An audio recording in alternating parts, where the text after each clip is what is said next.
What is going on, friends? Welcome to My Weekly Mixtape, the show that takes the classic mixtape approach to building a modern playlist. I'm your host, Brian Colburn, and I'm back with another Have It Your Way episode, that being the online randomizer I've been using to select the topic for the show. Now, these topics come from you, the mixtapers, the listeners, the community that I've been working to build at this show over the last couple of years, and I appreciate each and every one of you listening and tuning in every single week. These topics come from you, so if you'd like to suggest a future topic, you can do so by emailing me at myweeklymixtape@gmail.com, hitting me up on all the social media haunts at myweeklymixtape, using the contact page at myweeklymixtape.com, or by joining the Mixtaper community at patreon.com/myweeklymixtape. It's free to join, and there's several tiers available there if you'd like to support the show a little extra. But with that, I'm not going to waste another second of time, and I'm going to click that online randomizer button so we can find out what this week's topic is going to be.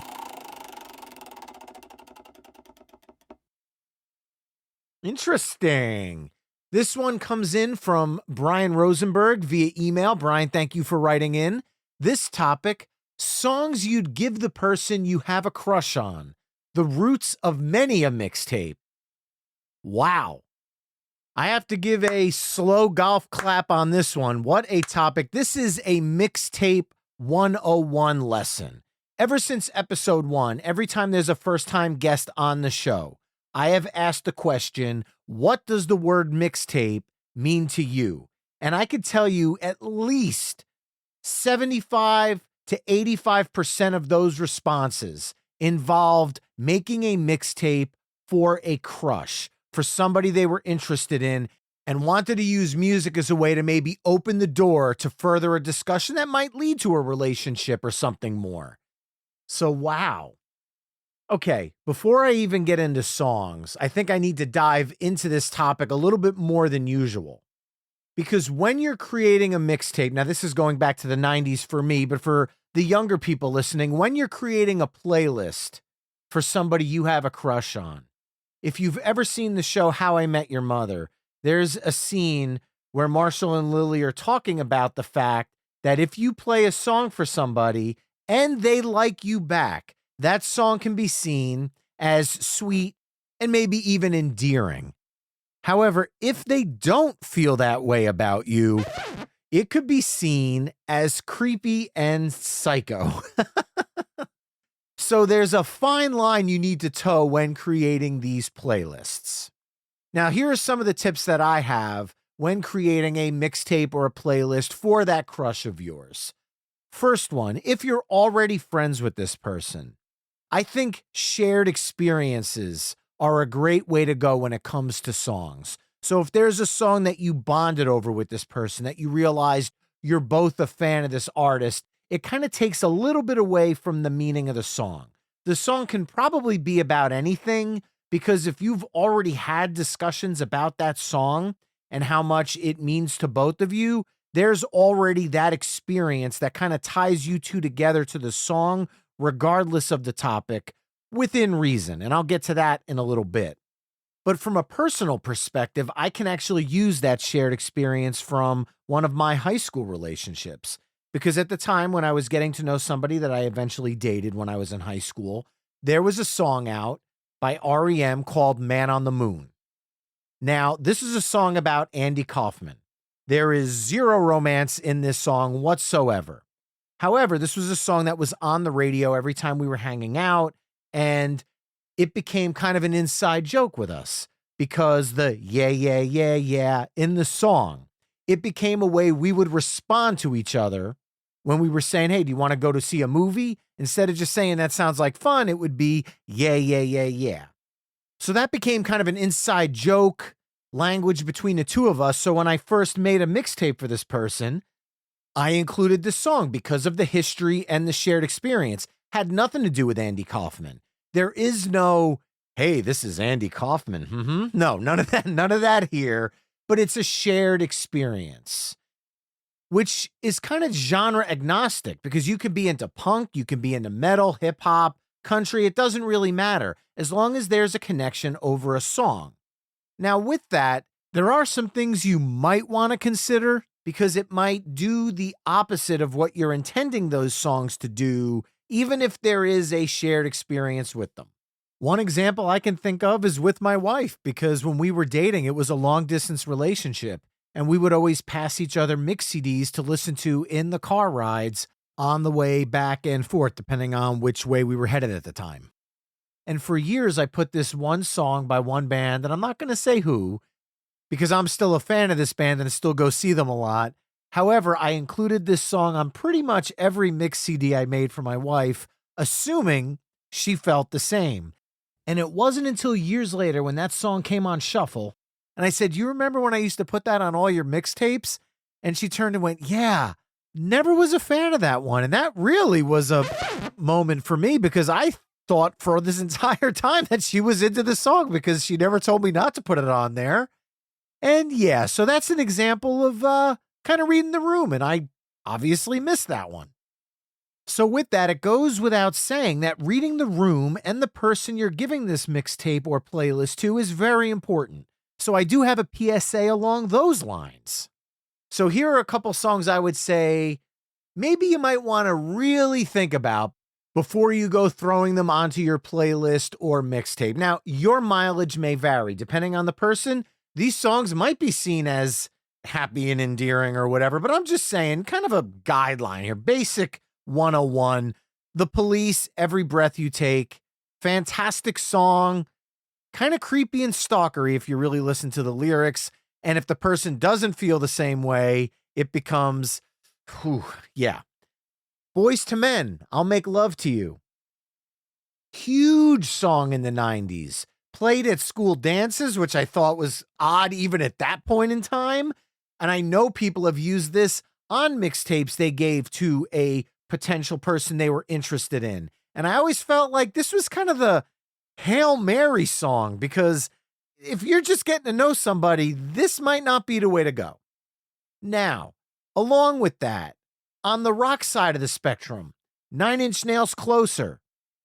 I mean, if you have a shared experience listening to that song, maybe that would work. But if this person doesn't know you're a 9 Inch Nails fan and you're like, "Oh, let me introduce them to 9 Inch Nails music," that, or even Hurt, I'd say avoid those.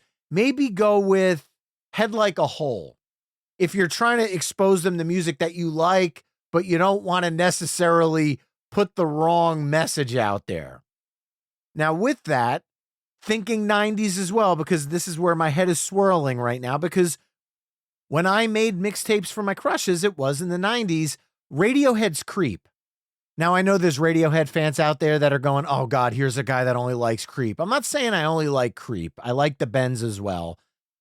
But Creep is indeed my favorite Radiohead song. I've mentioned this on the show before. I would be that guy at a Radiohead concert that would be waiting for Creep, and everybody else would probably go to the bathroom during that song, but I'd enjoy it. I mean, that's just me. The Bends is a great album, though, aside from Pablo Honey. Anyway, that song is very self-deprecating and dark.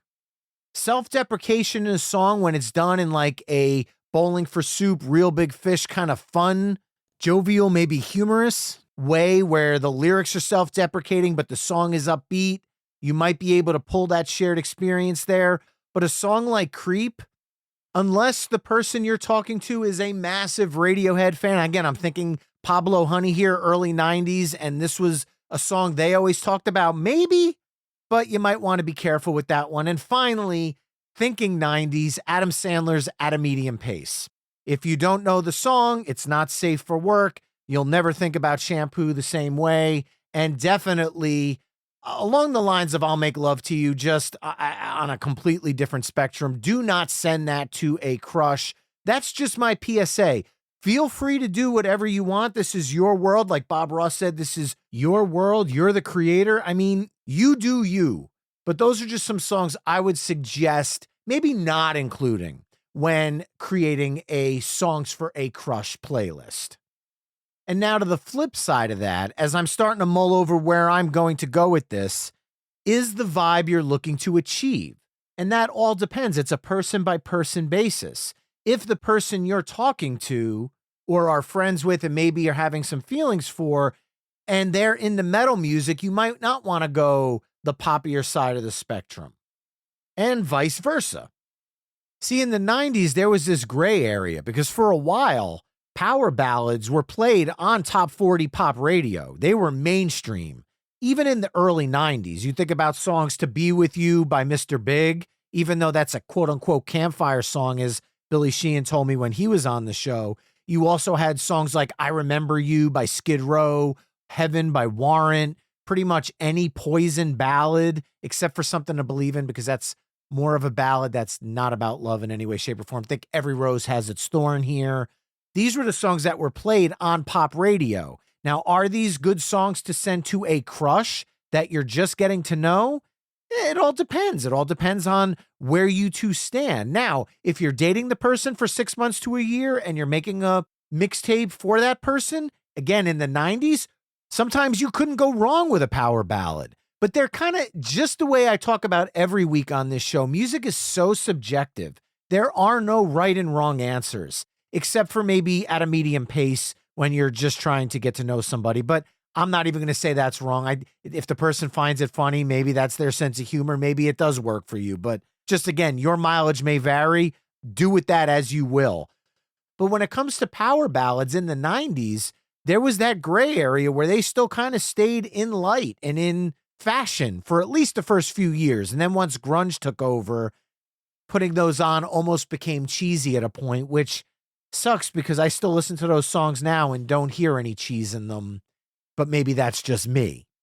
So I think the final thing I'll say here is read the room, read the person you're talking to, listen to when they're talking about music, because they're going to give you clues as to what they like. You're obviously, if you're a music nerd like me, you're bringing up music in conversations. So when they talk about artists, you can include songs on that playlist where you're like, well, you know, you're into this band. I think you'll really dig this band.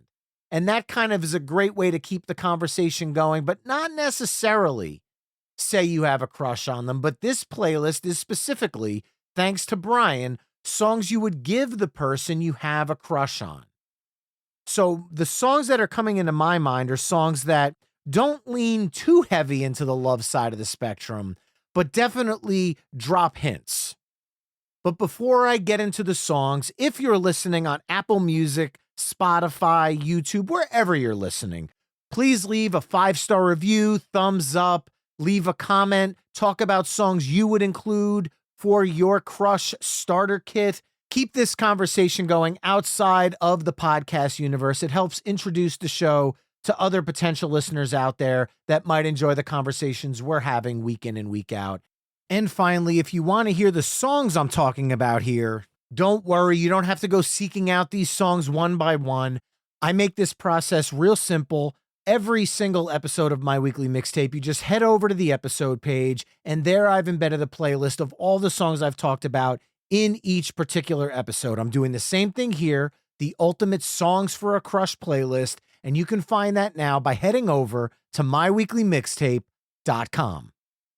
All right, so here we go. The musical equivalent of sending somebody 143 on a beeper. Oh, God, this is going to be really tough because you want to toe the line. You don't want to go too heavy into the love, but you also want to make sure you're letting the person know that there's some feelings there so you don't wind up in the friend zone. Okay, I think the first song I'm going to go with here is what I consider to be 90s pop rock perfection, and that is the Cranberries' Dreams. This song is upbeat, so it's not slow and sappy to kick off this crush playlist, and the lyrics are innocent in a way. I know I've never felt like this before, but now I'm feeling it even more because it came from you. Then I open up and see the person fallen here is me, a different way to be. Musically, it's upbeat, it's happy. The lyrics kind of hint that there's something there, but it's not necessarily as on the nose as I'm in love with you, because that might be very heavy-handed. And just at the end of the day, the song is fantastic and it's undeniable. And it's one of those songs that I knew people that were into hard rock music that dug the Cranberries vibe, and I knew people that were into pop and dance and hip hop that dug the Cranberries vibe. Dolores O'Riordan's voice, rest in peace, was angelic. There was something about her voice. I felt like her and Sinead O'Connor had these two voices that as soon as they came on, you were like, I know exactly who that is. And it worked so well because it went from the light, ethereal sound of songs like Dreams to the heavier side of the band in Zombie. And this was just a group that, oh man, they were so good. Their MTV Unplugged special is just another listen that if you haven't heard it, it's officially released widely on streaming now. A lot of those 90s MTV Unplugged specials you can now find as full-length albums. Pearl Jam, obviously Nirvana, Eric Clapton. I did an entire episode on acoustic songs and acoustic reimaginings early in season 2, so I'll put that up on the episode page towards the bottom if you want to check that one out. But the Cranberries are, I feel like, a very easy way to launch into this playlist without going too heavy-handed in either direction. And this is just a beautiful song that can be taken even from the lines of a friendship. So if things don't go the way you want, there are lyrics in this song that at least can be seen as something that is also a friendship. Totally amazing mind, so understanding and so kind, you're everything to me. That could be to a friend as well as to a possible crush. So I feel like this is the perfect place to start things off. And from here, I think I know where my vibe is going to be for this playlist. And please don't throw Mentos at your radio when I mention this next song, but we're going to go with the Foo Fighters' Big Me from their self-titled album. Now, just in case you're listening and going, what the hell are you talking about, Brian? The Mentos thing. When the Foo Fighters broke big, I actually had a chance to see them at William Patterson University, which was a small venue in the 90s. The Color and the Shape had just been released. Rocket from the Crypt opened. It was an amazing show.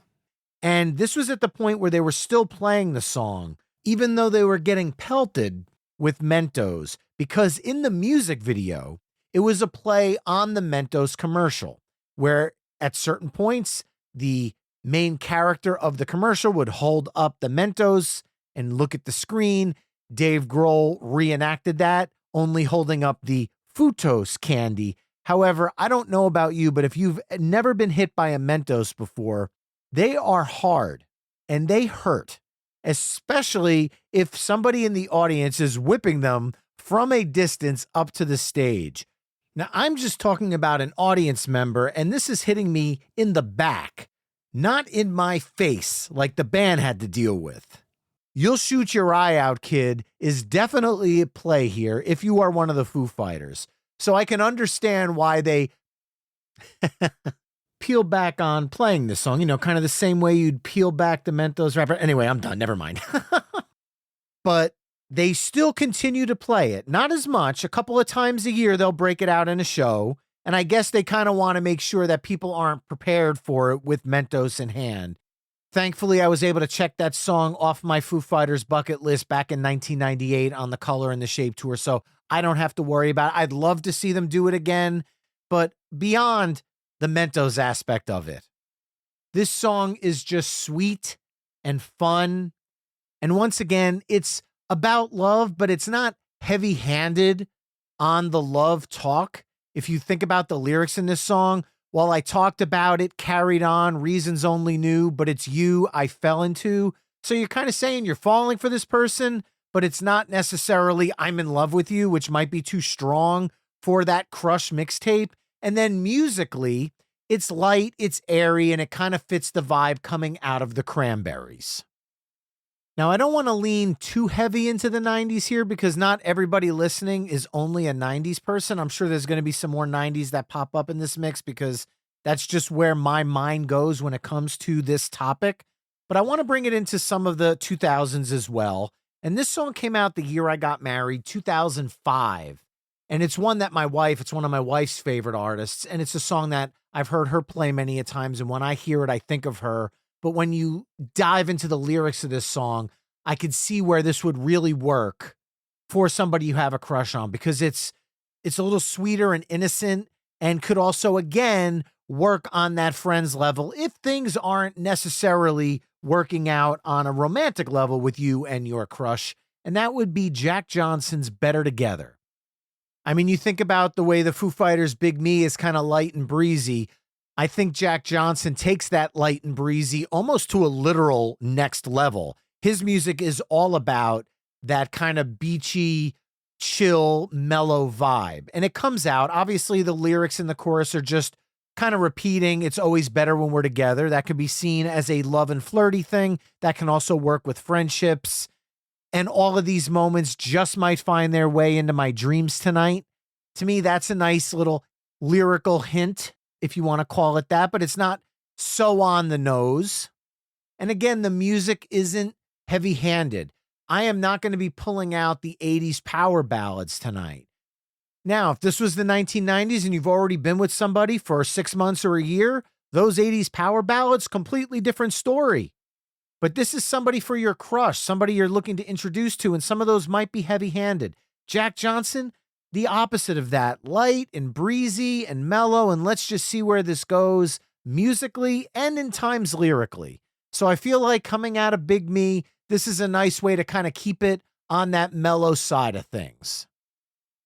But as I'm putting this together, I also am realizing I don't want it to be just one style or vibe of music, because this is kind of a starter kit that you could use these songs in any situation. And I kind of want to branch out and bring in a couple of other genres of music here, because I know there's an eclectic group of listeners out there that listen to my weekly mixtape each week. And I want to try to touch on more than just 90s or mellow for this playlist. And I want to bring in some more modern stuff as well. And by modern, maybe, I don't know, the last 15 years. So that way, at least some of the younger audience can get involved with this.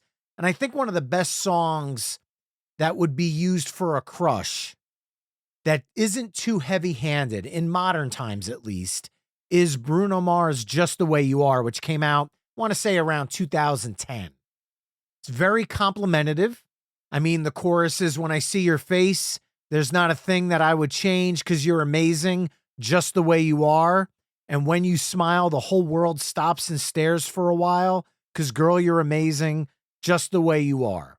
Again, this could be used in a friendship mode. This doesn't necessarily have to be, I mean, there's parts of it that lean into it where her lips, I could kiss them all day if she'd let me. It's very much hinting, but it's putting this person up on a pedestal. It's somebody that you're longing for. And I feel like the music, even though we're branching from pop rock to acoustic to this R&B, I feel like there's a vibe between all of these songs so far that kind of fit the mold, where if you were listening to this as a mixtape or a playlist, you are getting a cohesive story, either lyrically or through the music. And I keep going back to read the room. That's a very important part of this, because if the person you're talking to is not a fan of Bruno Mars, don't include this song. Use your own judgment. I'm just trying to come up with songs that I think would work for a situation where you're trying to talk to a crush musically, but not necessarily wedding bells and marching down the aisle. This is more, hey, let's grab a cup of coffee and talk. I kind of have feelings for you type of songs, which there are some, but there are not many. I am having a hard time because a lot of the songs that are running through my head, I'm going, nope, that's a year down the road type of song, or nope, that's a song you play as your first dance at your wedding.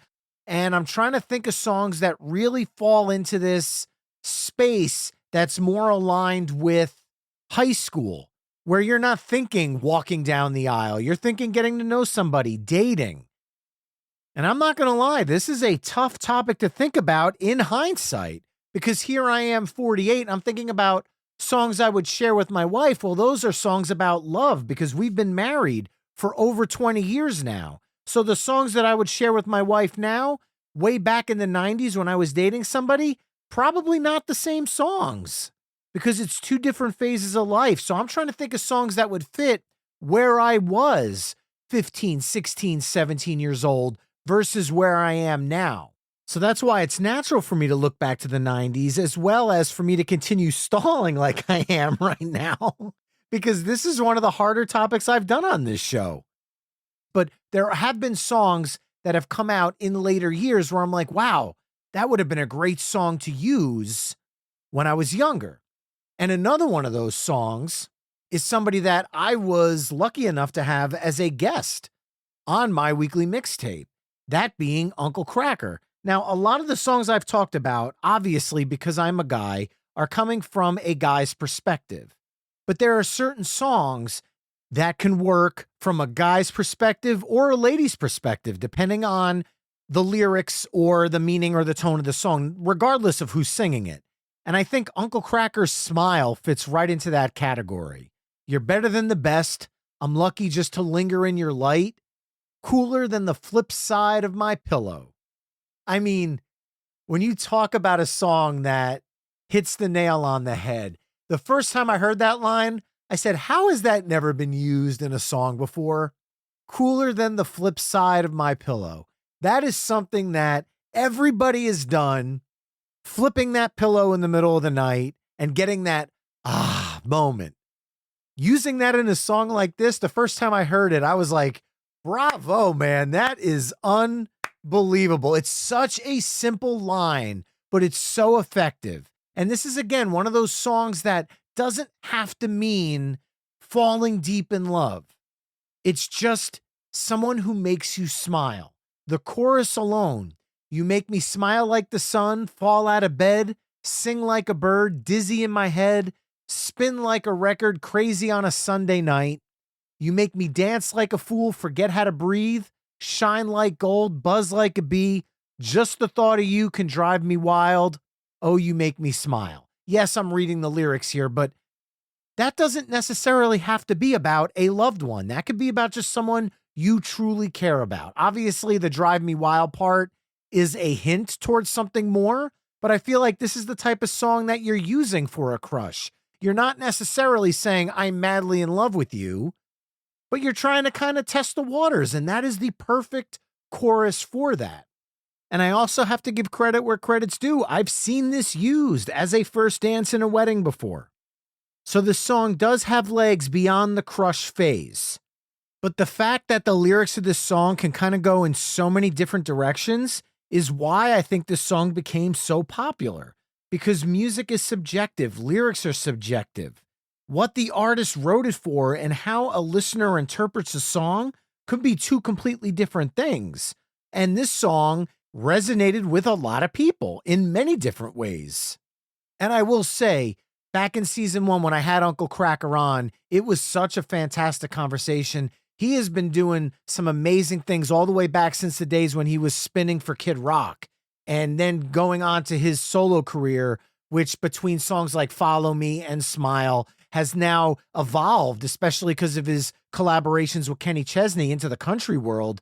His last 2 albums have been fully ingrained into country music, and he fits perfectly into that mode. I mean, the first time I heard Smile, I said, man, this could be a country hit. And sure enough, it started making the rounds on country radio as well as pop radio. And I feel like this is the song that really kind of, besides the collaborations with Kenny Chesney, of course, truly solidified him as somebody that can kind of bridge that gap between pop music and country music.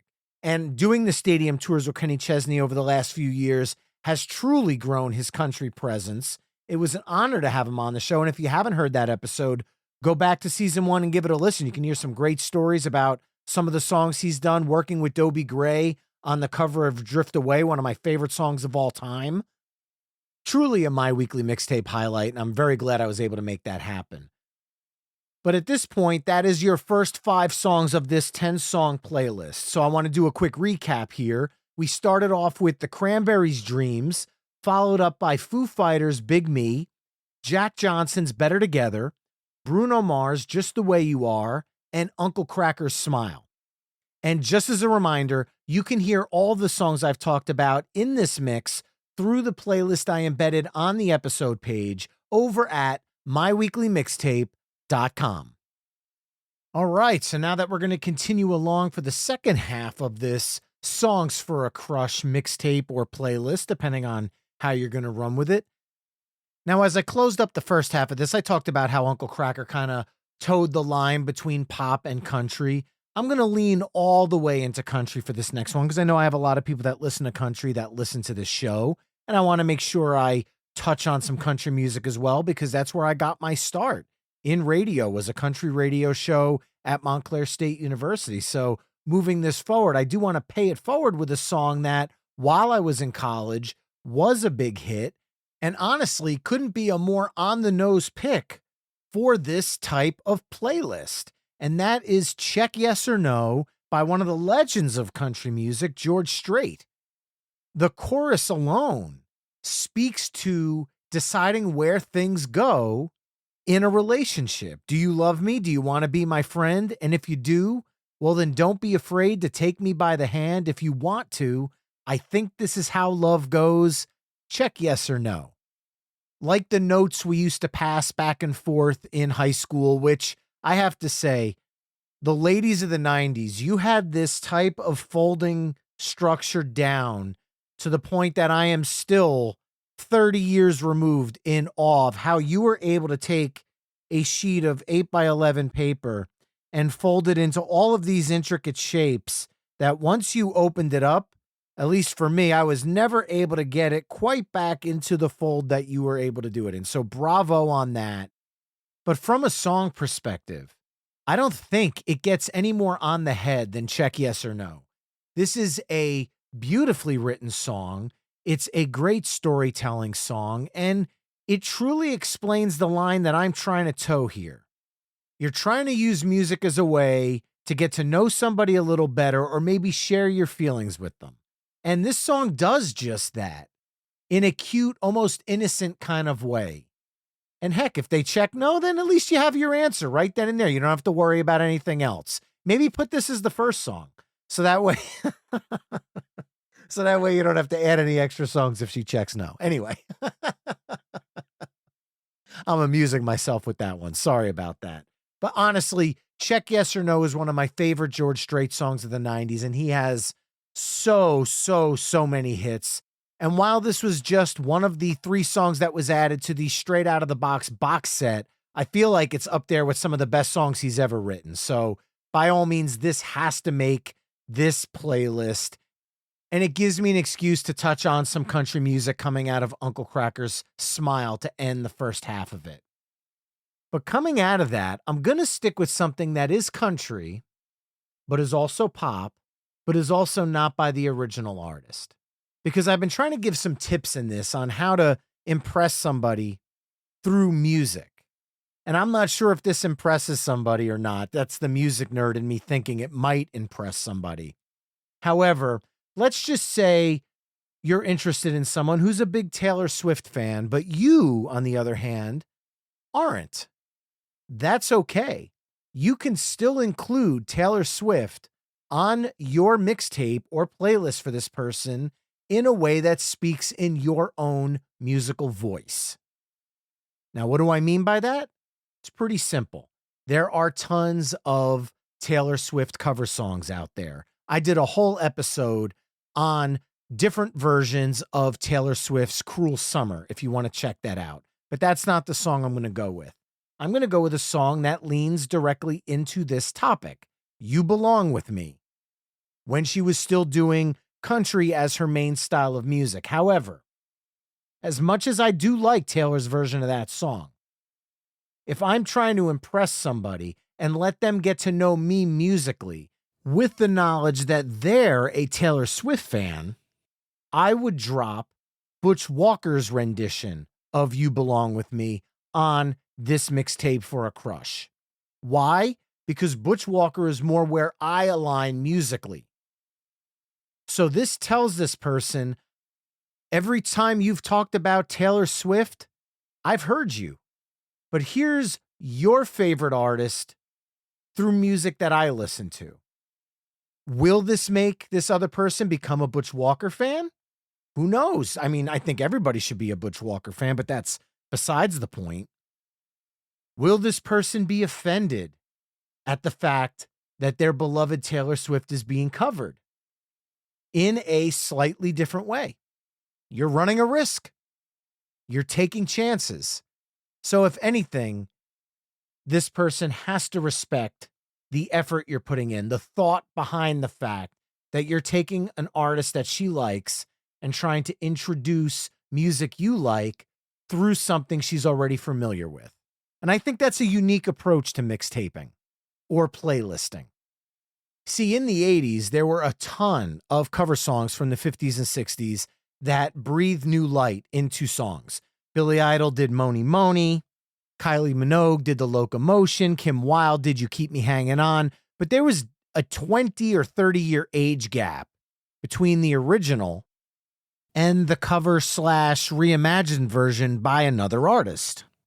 However, nowadays, I've seen covers get produced within weeks of the original becoming popular. And that's a completely different dynamic that just didn't happen in music in the 80s and 90s, where a song would become a #1 hit, and then within a couple of weeks, you've got a punk cover, you've got a rock cover, you've got a country cover. And I'm not talking about these AI versions that are out there. I'm talking about bands that go into the studio and professionally record a version of a hit song in the same time frame that the original came out. Case in point, I had Jared Reddick for Bowling for Soup on the show, and he told me the first time he heard Miley Cyrus's Flowers that he knew that Bowling for Soup had to cover it. And within a few months, Bowling for Soup's cover of Miley Cyrus's Flowers could be found on all the streaming sites. This is something you were not able to take advantage of when I was growing up, and I think you should use to your advantage now if you're trying to show somebody your musical side of things through songs that they're already familiar with. Now, if you haven't heard Butch Walker's cover of You Belong With Me, you owe it to yourself to check it out, whether you're a fan of Taylor Swift's version or not. This is a campfire sing-along track that he does so well. There's such an honesty to this cover. You could tell he loves the original, but he brought something to this song that gives it a completely different dynamic. It's gender flipped, and it works so well. And there's a bounce to the song that I am going to use as a way to transition into the next song that I am going to choose for this Songs for a Crush playlist. And depending on where you're from and where you want to position this song, this could be something that goes all the way back to the 80s, or you can use it in the 90s, or you can use it in the 2000s, because the song originally came out in the late 80s, but it was not a hit, at least in the US, until the movie Benny and June. So I am going with the Proclaimers. I'm going to be 500 Miles. Benny and June made this song a massive hit in the 90s, even though the song was several years old already at the time. However, in the 2000s, the song took on another life in the TV show How I Met Your Mother. I'm not going to use the reference because if you haven't seen the show, it's better to kind of discover the lore of that song within the show. But if you're a fan of it, you know exactly what I'm talking about. So depending on what decade you're from, there are different instances you could use the song. If you're going the music nerd route like me, you can go back to the 1988 version from Sunshine on Leith. If you're in the 90s, you can use the Benny and June route. And the 2000s, the How I Met Your Mother route. A little something for everybody.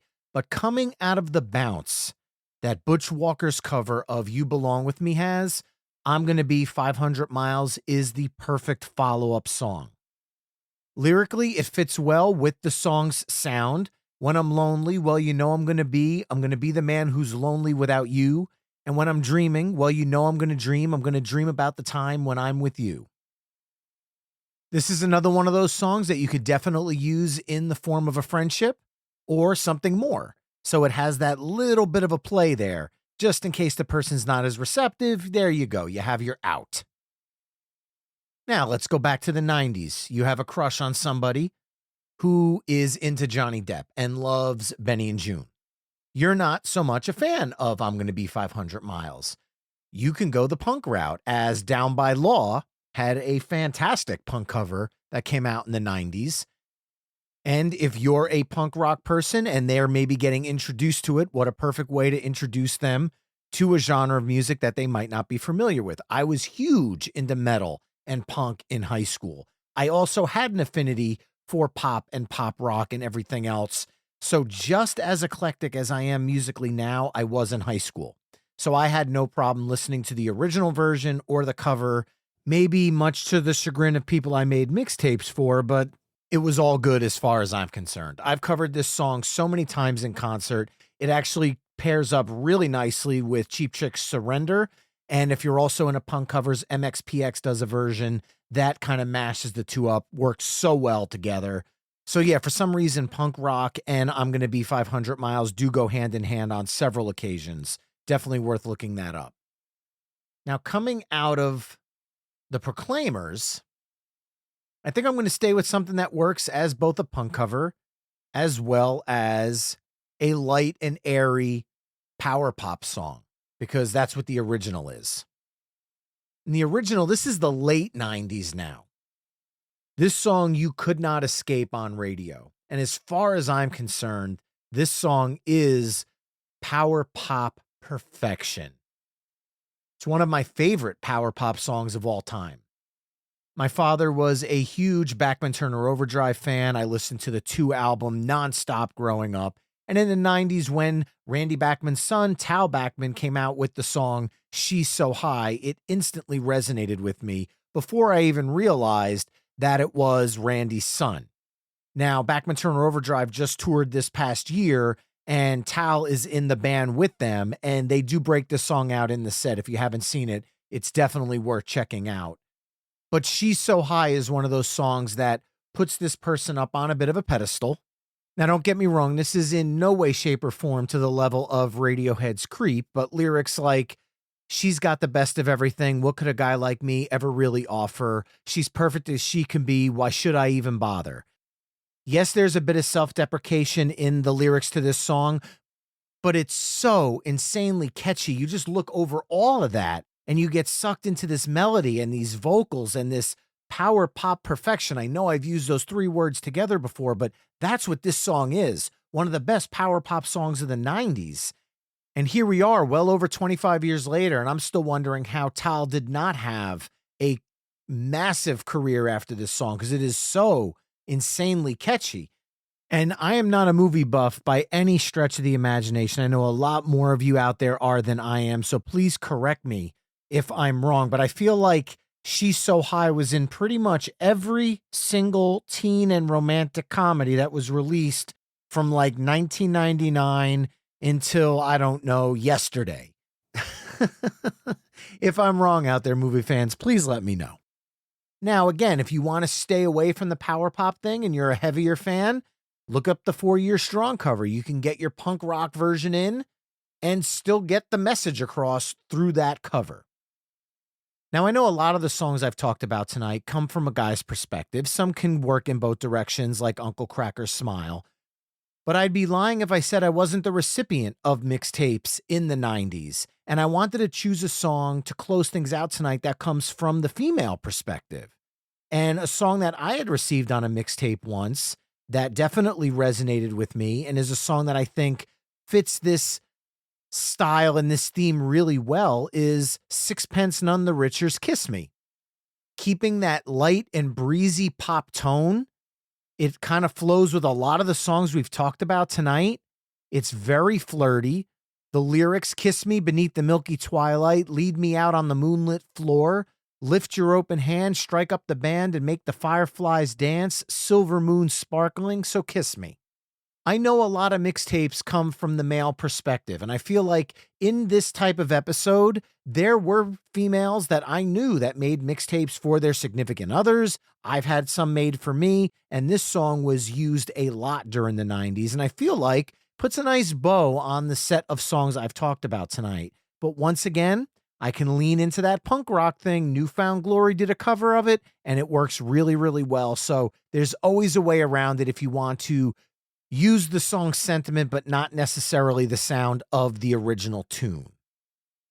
But with that, we have the second half of this Songs for a Crush playlist, which kicked off on the country side of the spectrum with George Strait's Check Yes or No, followed up by Butch Walker's cover of Taylor Swift's You Belong With Me, the Proclaimers' I'm Gonna Be 500 Miles, Tal Bachman's She's So High, and then wrapping this Crush mixtape up on a nice bow with Sixpence None the Richer's Kiss Me. Just as a reminder, you can head over to myweeklymixtape.com to hear all the songs I've discussed in this mix through the playlist embedded on the episode page. Now, here comes the fun part. Here's where the conversation continues. I want to know what songs you think are ideal to send to a crush. I am not talking about love songs. I am not talking about songs you send somebody that you are in a loving, committed relationship with for a long time. I am talking about those introductory songs, the songs that flirt a little bit, that kind of test the waters. Musical icebreakers, if you will. Is this friendship? Is this something more?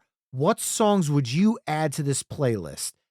It could be any decade, any genre. I want to hear what songs come to your mind. Hit me up, myweeklymixtape@gmail.com. If you're listening on Spotify, use that comment feature. You can also reach out to me on social media at myweeklymixtape. You can use the contact page over at myweeklymixtape.com, or you can join the conversation with the fellow mixtapers over at patreon.com/myweeklymixtape. It's free to join, and there's other tiers if you'd like to support the show a little bit extra. Also, I want to hear your topic ideas for future episodes. Just the way Bryan Rosenberg sent in this topic, I want to know which topics you have in mind. You can use any of those platforms to reach out and send me new topic ideas. I will add them to this randomizer, and every single time I do an episode of this nature, I will push the button and maybe your topic will come up. I'll be sure to give you a shout out like I did for Bryan today. Bryan, thank you so much for sending this one in. This was a lot of fun to talk about, and I hope I did this topic justice. I hope this is what you were looking for. Now, if you are listening on Apple Music, Spotify, YouTube, any of the places, be sure to leave me a 5-star review, a thumbs up, drop a comment about what you liked about the episode. Do all the things. Please help me spread the word about My Weekly Mixtape so that other music fans can find the show. My name is Brian Colburn. This has been My Weekly Mixtape. And until next time, enjoy the tunes.